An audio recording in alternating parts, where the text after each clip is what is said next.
Wild Card Weekend is here. 6 games to be played between Saturday, Sunday, and Monday night. Show me something draft. Michael Holley, you are up. Give me Bryce Young. Show me something, Bryce Young, quarterback, Carolina Panthers. Your team is 8-9. You're at home. You're the only losing team in the playoffs. Nobody really thinks your team is going to win against the Rams, even though you beat them earlier this year. Show me something, Bryce Young. The first time you played the Rams, 3 touchdowns, no picks. Let's see what you got.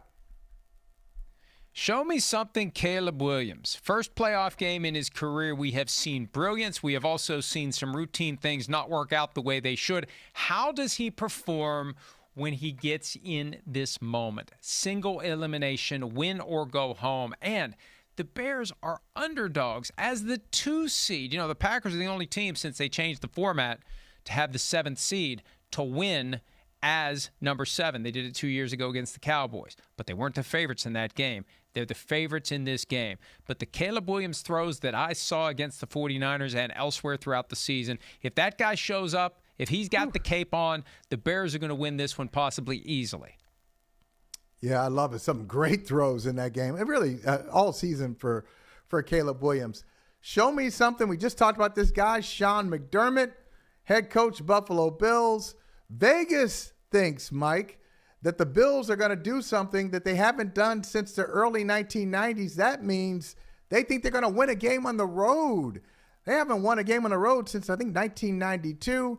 McDermott, there's some chatter about his job if the Bills go one and done. Sean McDermott, can you get your team ready to play against the Jaguars? Show us something.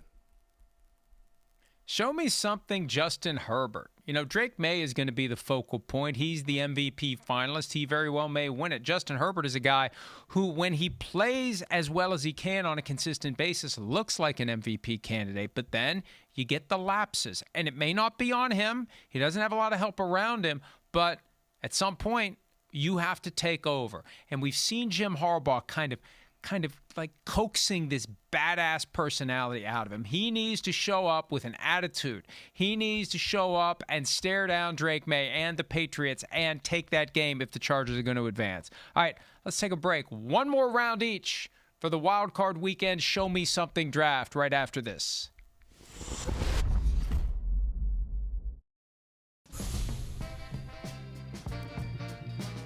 There are the selections so far for the Show Me Something Wildcard Weekend Draft. One more round each. Michael Holley, what do you have? Mike, I need another coach. Show me something, Mike Tomlin. We talked about him earlier today. Mike Tomlin has not won a playoff game since 2016. And just in case he didn't know that, well, all he has to do is walk around the streets of Pittsburgh. They talk about it all the time. It's part of the reason for their frustration, borderline resentment. So, home against the Texans, can the Steelers break the drought? Steelers and Tomlin and Rodgers break the drought and beat the Texans. One of the reasons we do this Show Me Something draft is it gives us an opportunity to talk about as many of the games as we can. And we've talked about all of the games at some point today. So, for my final selection, calling back to a conversation we had earlier, I will say, show me something, God. Show me who you want to win, because apparently there is a rooting interest. Apparently, God has preferences. God loves some teams and their fans. God hates other teams and their fans.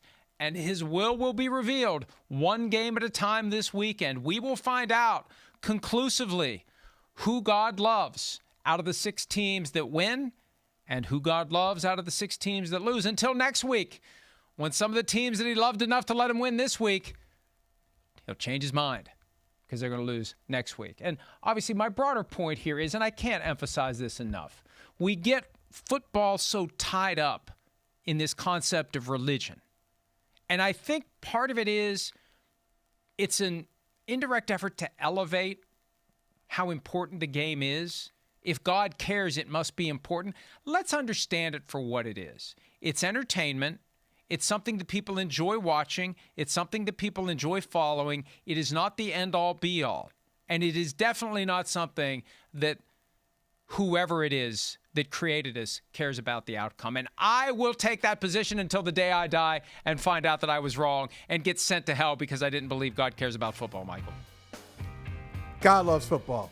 God loves all football teams. Right? And God doesn't pick winners. And God loves the Godfather too. Enjoy the weekend. Hi, it's Mike Florio. Thanks for watching PFT on YouTube. Hit subscribe for the latest news and analysis from Pro Football Talk.